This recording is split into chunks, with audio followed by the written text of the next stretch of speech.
Okay, so hi guys, this is Vinod, and in today's video, we'll talk about how do we calculate autocorrelation in Excel. Yeah, so let's get started. Uh, so let's say we have 15 different values at 15 different intervals, right, from 1 to 15, and the other values look like.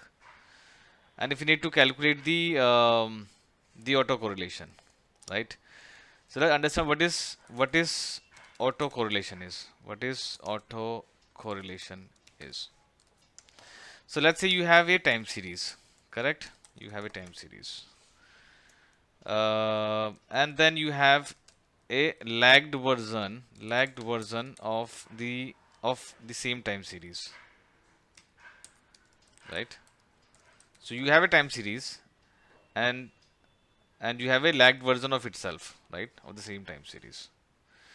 Then using this autocorrelation, right? Using this autocorrelation, we check the degree of similarity. We check the degree. We check the degree of similarity as to how these, how much the time series is auto correlated to its own lagged version, degree of similarity, right?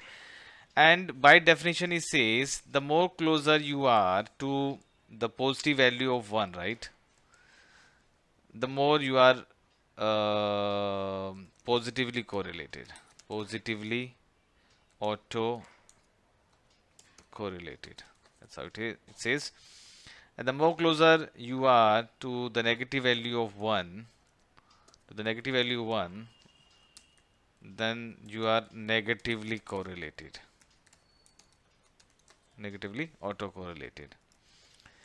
Now let's try this on these values. So we have 15 different values at 15 different interval times, and let's say if we take the lag at 2, I mean the lagged version of itself at lag 2, right?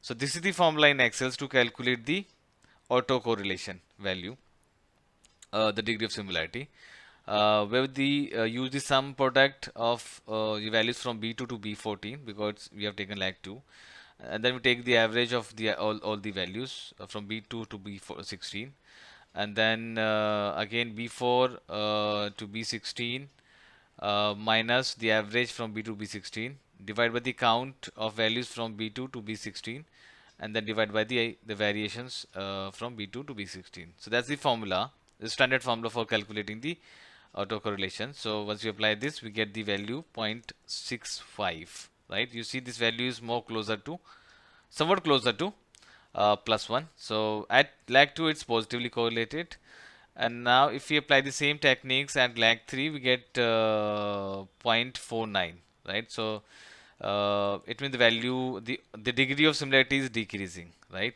So it says that higher the lag, right, the more if you increase the value of lag, right, lower the autocorrelation would be, right? So so that's how it is. And so that's how we check how much our the original time series is auto correlated to to its own lagged version, right? So that's all guys about calculating the auto correlation using Excel. I hope you like this video. Please provide a comment in my video, and thank you so much for watching this, and have a good day. Bye bye.